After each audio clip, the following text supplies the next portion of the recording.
अब ऐसे खुद को भीड़ में तन्हा करेंगे हम। अब ऐसे खुद को भीड़ में तन्हा करेंगे हम, जो है ही नहीं उसकी तमन्ना करेंगे हम।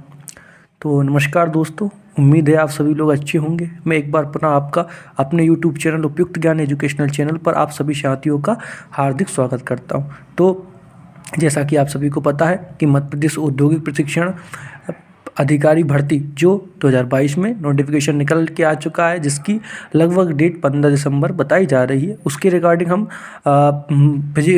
फिटर थ्योरी का आपके साथ एक एक टॉपिक डिस्कस करते हैं। तो आज हमारे साथ एक टॉपिक है माप एवं मापी यंत्र, जिसको मेजरमेंट एवं मेजरिंग इंस्ट्रूमेंट कहा जाता है। ठीक है, अब आपको पता है कि जो माप है, माप आपको नॉर्मल पता है। आपने वर्कशॉप में जब आपने प्रैक्टिकल क्लासेस अटेंड की होगी तो आपने देखा होगा कि आप जॉब बनाते हो और विभिन्न प्रकार की मापें आप फाइलिंग करने के बाद या एग्जाइन करने के बाद उस जॉब को बार बार माप करके देखते हो। यही आपकी माप कहलाती है। माप के प्रकार कितने होते हैं? तो माप जो है वो बेसिकली आपकी 4 प्रकार की बताई गई है। तो जैसे रेखीय माप है ना, ये आप ऐसे ना समझे कि हम थ्योरिकली बात कर रहे हैं तो आपका ये सिलेबस में नहीं आएगा। इस तरीके के क्वेश्चन आपके आ सकते हो सकता है कि ऑब्जेक्टिव में ये पूछ लिया जाए कि जो माप है उसको कितनी प्रकार की होती है। तो 4 प्रकार की आपकी माप बताई गई है। जैसे सबसे पहले रेखीय माप, जिसको अपन लाइनर मेजरमेंट बोलते हैं। ठीक है, रेखीय माप को आप क्या बोलेंगे? लाइनर मेजरमेंट बोलेंगे। जिस माप को सीधी रेखा में मापा जाता है ना, समझे आप, मतलब बिल्कुल एक सीधी रेखा में मापेंगे आप, उसको लाइनर मेजरमेंट कहेंगे। लाइनर मेजरमेंट के लिए आप किन किन टूल्स का उपयोग करते हैं? तो आपका steel rule, vernier caliper, micrometer, ये सब आपके लाइनर मेजरमेंट के लिए इस्तेमाल किए जाते हैं। फिर नेक्स्ट क्वेश्चन की ओर, नेक्स्ट टॉपिक है हमारा जो मेजरमेंट का नेक्स्ट पॉइंट है कोणीय माप, एंगुलर मेजरमेंट। तो दो रेखाओं के आपस में काटने से जो कोण बनता है उसकी माप को कोणीय माप कहते हैं। कोणीय माप प्रायः protractor, sine bar, angle gauge, गुनिया द्वारा मापे जाते हैं। जैसे आप समझे, जहाँ भी दो रेखाएं आपस में एक दूसरे को काटेंगे, जो एंगल बनेंगे उनको नापने के लिए आप कोणीय माप का उपयोग करेंगे। इसके लिए protractor, sine bar, angle gauge, गुनिया आदि का यूज करते हैं ना। नेक्स्ट पॉइंट है हमारा कौन सा? इसमें अपन बात करते हैं रेडियल माप की। तो रेडियल मेजरमेंट जो आपका है कि किसी जॉब की गोलाई में माप लेने को रेडियल में माप कहते हैं ना।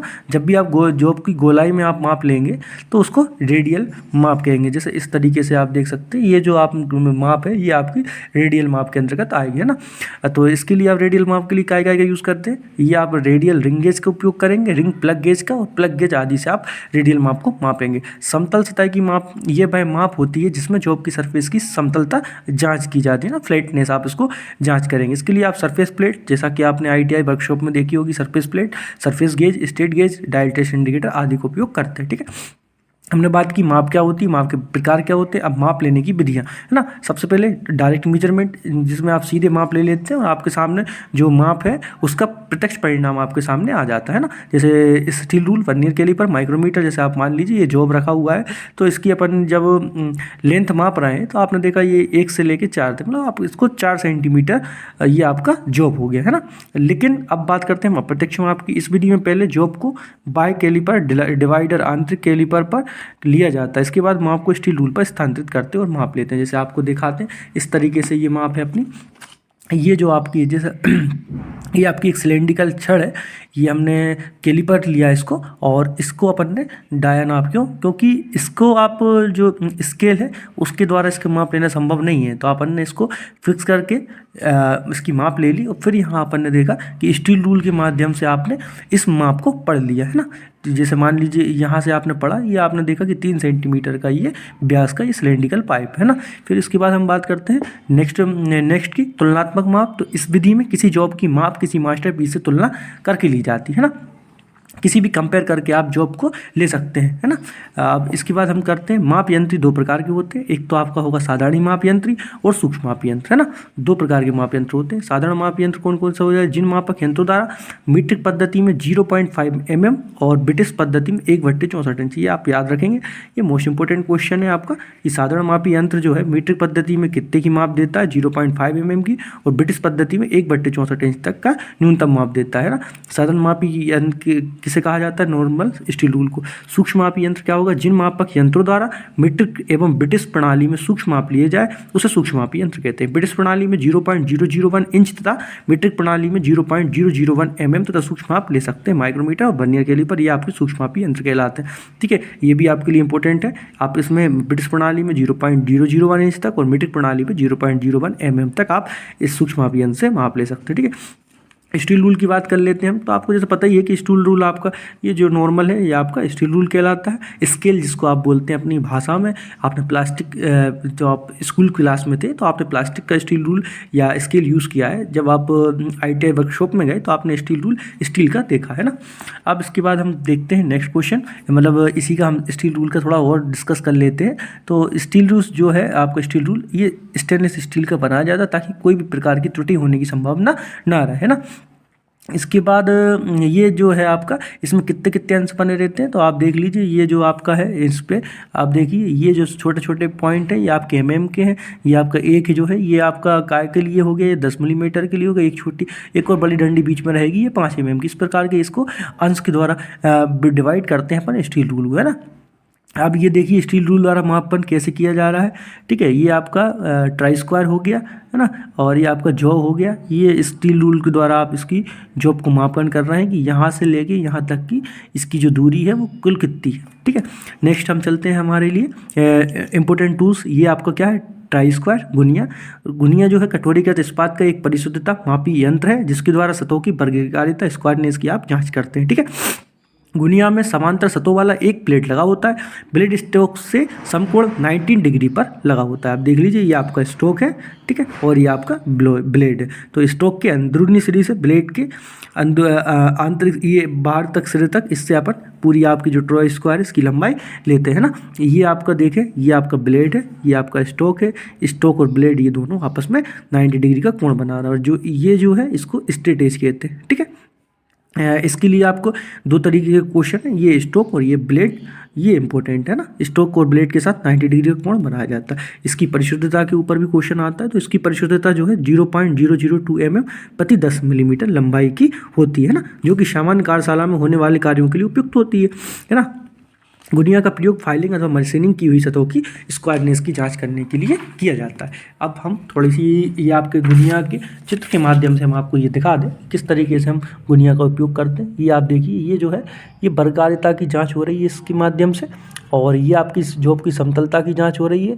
इस तरीके से ये समकोण रेखा पर निर्मित जॉब पर आप लाइन भी खींच सकते हैं। ठीक है, और ये जो है निर्मित जॉब को आप होल्डिंग डिवाइस में लंबवत पकड़ने के लिए भी आप ये देखिए आपका ये जॉब क्लेम किया है, और ये थोड़ा तिरछा ताड़ा होगा तो आप इसको हथौड़े की सहायता से मारकर इसको 90 डिग्री में लंबवत पकड़ लेंगे। गुनिया की सत्यता की जांच भी होती है। अब मान लीजिए कि आपको ये कैसे पता चलेगा कि गुनिया आपका सही है या नहीं है, तो इस तरीके के लिए भी आप जांच कर सकते हैं। ठीक है, तो इसके बाद हम बात करते हैं, ये आपका गुनिया हो गया। गुनिया के बाद हम नॉर्मल जिस तरीके से क्वेश्चन आता है कैलीपर। ठीक है, ये जो कैलीपर है आपका ये भी मोस्ट इंपॉर्टेंट है।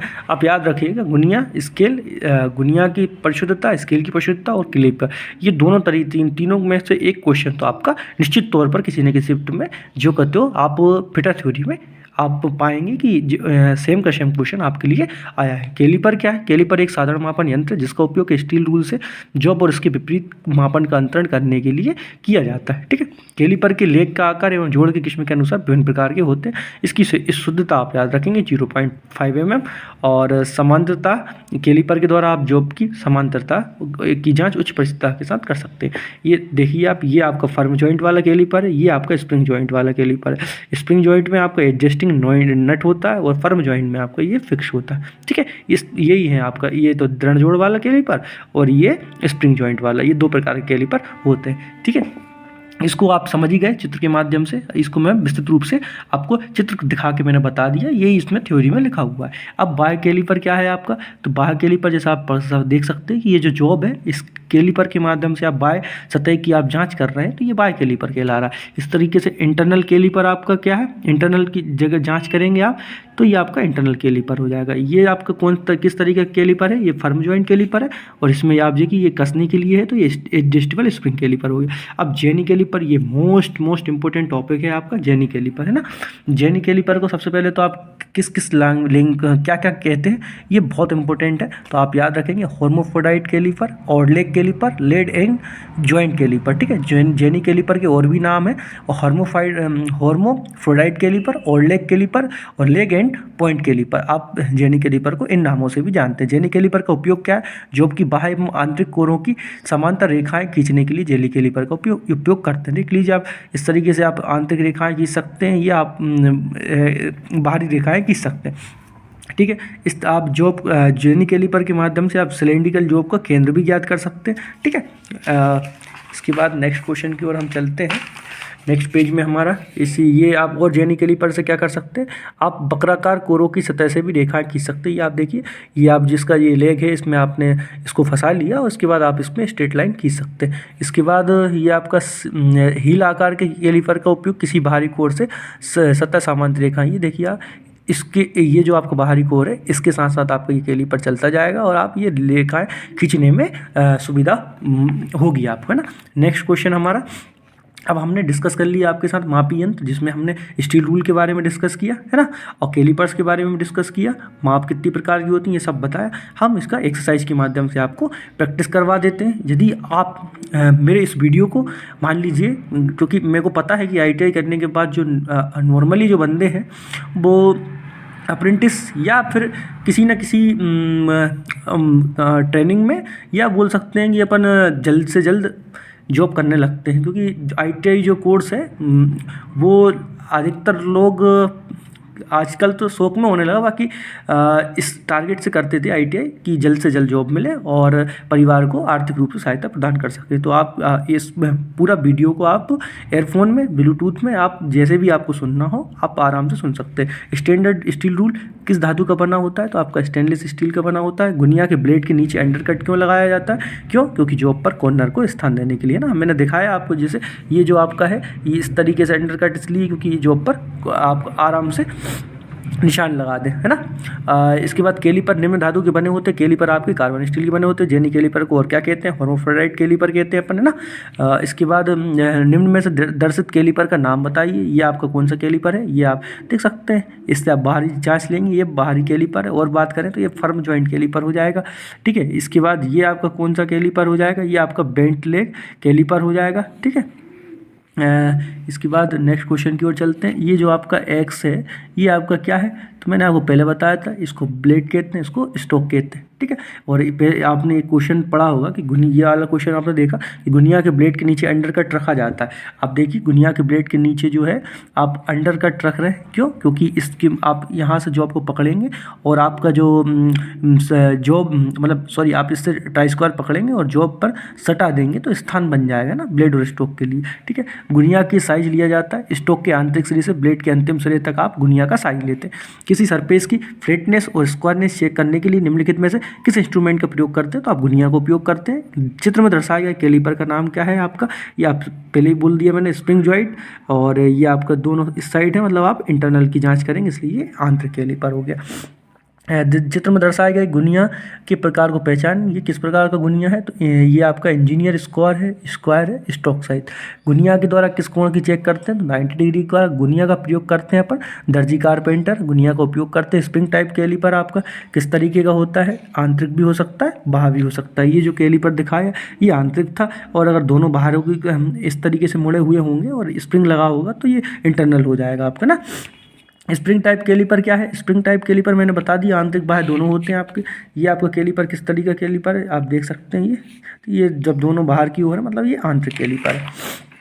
नेक्स्ट क्वेश्चन की ओर चलते हैं। नेक्स्ट क्वेश्चन अपना क्या है, जो आप ये दर्शित कैलिपर है इसका नाम क्या है, तो ये आपका ओरलेक कैलिपर है। निम्न में से जेनी कैलिपर का चित्र कौन सा है आपका, ये वाला जो है जेनी कैलिपर है ना। सिंक रूल का इंच वास्तविक इंच से बड़ा होता है, ये इंपॉर्टेंट क्वेश्चन है आपके, क्योंकि ये जो क्वेश्चन है ये आपको याद करने पड़ते हैं और पेपर में हूबहू यही क्वेश्चन छप जाते हैं। 1/16 इंच से 3/16 इंच प्रति फुट ये आपका बड़ा होता है सिंक रूल, है ना। स्प्रिंग टाइप बाह्य कैलिपर जो कि स्टील रूल के साथ प्रयोग किया जाता है कि परिशुद्धता होती है, ये कितनी परिशुद्धता होती है, 0.50 mm स्प्रिंग टाइप बाह्य कैलिपर की परिशुद्धता होती है। एक कैलिपर जो कि 3 नामों से जाना जाता है, कौन कौन सा नाम है आपको मैंने बताया था, ये जेनी कैलिपर है आपका। इसके नाम की हम चर्चा एक बार कर लें ताकि आप ऐसी मैं उम्मीद कर रहा हूँ कि आप जो भी इस वीडियो को सुनेगा वो बिल्कुल या तो जॉब वाला व्यक्ति होगा या फिर क्योंकि मैं बुक के माध्यम से पढ़ा रहा हूँ, जो नॉर्मल स्टूडेंट्स होते हैं, एस्पिरेंट होते हैं, वो वीडियो में बोर्ड पर देख के पढ़ते हैं, लेकिन मेरे पास बोर्ड की अनुपलब्धता है और आपके पास समय की, इसलिए हम दोनों एक दूसरे को एडजस्ट करते हैं। आप बुक से पढ़ लें सीधा। जेनी कैलिपर आपका होरोफाइडेट कैलिपर, ओल्ड लेग कैलिपर और लेग एंड पॉइंट कैलिपर, ये आपके जेनी कैलिपर के अन्य नाम है ना। फिर मेरा नेक्स्ट क्वेश्चन मैंने बताया आपको, नेक्स्ट क्वेश्चन हमारा क्या है कि एक खांचे की चौड़ाई को मापने के लिए निम्न मापक कैलिपर उपयुक्त होता है। आंतरिक कैलिपर आपका उपयुक्त होता है। कैलिपर का जो साइज है वो आप कहाँ से लेते हैं? पॉइंट से रिवेट के माध्यम तक आप स्लिप कैलिपर का साइज लेते हैं। एक्स, ये जो आपका एक्स है ये ब्लेड था, तो ये आपका क्या हो जाएगा? स्ट्रोक हो जाएगा। दोनों के बीच 90 डिग्री का कोण होता है। स्लोट क्यों कटा होता है? जॉब पर आराम से प्रवेश कर जाए, बर्फ पर स्थान दे दे जॉब को ना। चित्र में दर्शाए गए घुनिया कौन सा परीक्षण कर रहा है, ये आप देख सकते हैं। किस तरीके की जांच है? ये फ्लैटनेस आप इसमें जांच कर रहे हैं। एक इस्पात पैमाने की मापक सूक्ष्मता कितनी होती है इस्पात पैमाने की? ये 0.5 mm आपकी होती है ना। निम्न में से किस प्रकार कैलिपर को दर्शाया गया है? तो आपका ये जेनी कैलिपर है। चित्र दर्शाए गए चित्र में एक हील प्रकार के जेनी कैलिपर के द्वारा निम्न कार्य संपन्न किया जा रहा है। ये कौन क्या हो रहा है? बाहर केंद्र, ये देखो आप इसमें इस तरीके से इन्होंने ये फंसाया हुआ है, इसको बाहरी केंद्र के सहारे इसमें आप समांतर रेखाएं खींच रहे हैं। ये जो गुनिया है ये आप जाँच कर रहा है, ये काय की जाँच कर रहा है। ये जो गुनिया है आपका, ये आपकी वर्ग का स्क्वायरनेस की जाँच कर रहा है। ठीक है, ये आप क्या कर इसमें कि जेनी कैलिपर के माध्यम से आप क्या कर रहे हैं? ये आप गोलाकार छेद के केंद्र ज्ञात कर रहे हैं ना। इसके बाद थोड़ा सत्याशित के माध्यम से, भले पेपर में नहीं आते, लेकिन आप इस तरीके से दिमाग में आएगा। जब हम इतने सारे क्वेश्चन डिस्कस कर लेंगे तो आप ऑब्जेक्टिव में आराम से छांट देंगे। सिंक टेल का प्रयोग डाई बनाने में किया जाता है? नहीं किया जाता। डाई मतलब चूड़ी काटना। बाह कैलिपर एक अप्रत्यक्ष मापी यंत्र है? बिल्कुल यंत्र है, क्योंकि बाह कैलिपर से आप इस तरीके से जॉब का माप लेंगे बाह कैलिपर से, और फिर उसको आप स्टील रूल से नापेंगे, इसलिए ये सत्य है। जेनी कैलिपर का दूसरा नाम होमोफ्रोडाइट कैलिपर है? बिल्कुल सही है। जेनी कैलिपर, इसमें से आपको जेनी कैलिपर कौन कौन सा है? तो आप ये देख सकते हैं, ये जेनी कैलिपर है। आंतरिक कैलिपर आपका ये हो जाएगा, बाह कैलिपर आपका ये हो जाएगा, और होमोफ्रोडाइट कैलिपर, जेनी लेग कैलिपर और लेग कैलिपर आप इनको एक ही सब जेनी कैलिपर को बोलते हैं। माप कितने प्रकार की होती है? मतलब लिए जाते हैं माप 3 प्रकार से: प्रत्यक्ष माप, अप्रत्यक्ष माप, तुलनात्मक माप। ये आपका ऑब्जेक्टिव में आ सकता है। स्टील रूल किस प्रकार का टूल है? ये आपका प्रत्यक्ष मापी टूल है। ठीक है। स्टील रूल किस धातु से बनता है? तो स्प्रिंग स्टील, स्टेनलेस स्टील, ये आपका बनता है। जेनी कैलिपर किस धातु का बना होता है? कार्बन स्टील का। जेनी कैलिपर का प्रयोग बताइए। जेनी कैलिपर का प्रयोग गोल जॉब के केंद्र की स्थिति की निर्धारण समांतर रेखाएं खींचने के लिए किया करते हैं। बात आंतरिक कैलिपर कितने प्रकार के होते हैं? फर्म जॉइंट, स्प्रिंग जॉइंट, ये आपका कौन सा है? एडजस्टेबल, डिवाइडर पॉइंट, और ये बेंट लेग है ना। दर्शाए गए गुनिया में ए आपका क्या हो जाएगा? ब्लेड, बी आपका स्ट्रोक हो जाएगा। आंतरिक कैलिपर किस प्रकार का टूल तथा किस धातु का बना होता है, किस कार्य के लिए प्रयोग किया जाता है? आंतरिक कैलिपर मेजरिंग टूल है, ये कार्बन स्टील से बना होता है तथा आंतरिक भाग माप लेने के लिए प्रयोग किया जाता है। आंतरिक भाग कैलिपर का साइज कहाँ से लिया जाता है? लेग के पॉइंट से रिवेट की दूरी तक। कोई आंतरिक भाग कैलिपर परिशुद्ध रीडिंग कब नहीं देता? जब रिवेटेड जॉइंट है ना, जो उसका जॉइंट होता है, जो ये वाला, या तो बहुत अधिक ढिल्ला हो या बहुत अधिक टाइट हो। गुनिया के स्टेक पर बर्स्ट स्लोट क्यों बनाया जाता है? मैंने पहले ही बताया, जॉब के एज पर बर्फ को स्थान देने के लिए। गुनिया का 4 प्रयोग जो आपके हैं, ये ऑब्जेक्टिव में आ सकता है। स्क्वायरनेस चेक कर सकते हैं, समकोण में लाइनों की मार्किंग, फ्लैटनेस चेक करना और वर्क पीस को 90 डिग्री पर सेट करना। रूल वह होता है जिस पर यूनिट मेजरिंग सिस्टम में ग्रेजुएशन बनी होती है, इसे कार्य करने के लिए प्रयोग में लाया जाता है। इसका प्रयोग किसी जॉब की वास्तविक डायमेंशन को मापने के लिए किया जाता है। तो दोस्तों, मैंने आज आपके सामने मेजरिंग टूल्स का विस्तृत रूप से वर्णन किया। अगर आपको ये वीडियो पसंद आया हो तो प्लीज़ इस चैनल को सब्सक्राइब करें। मैं इसी सीरीज में कल मार्किंग टूल आपके समक्ष लेकर आऊँगा, और हम 1 बाय 1 करके अधिकतर ये प्रयास करेंगे।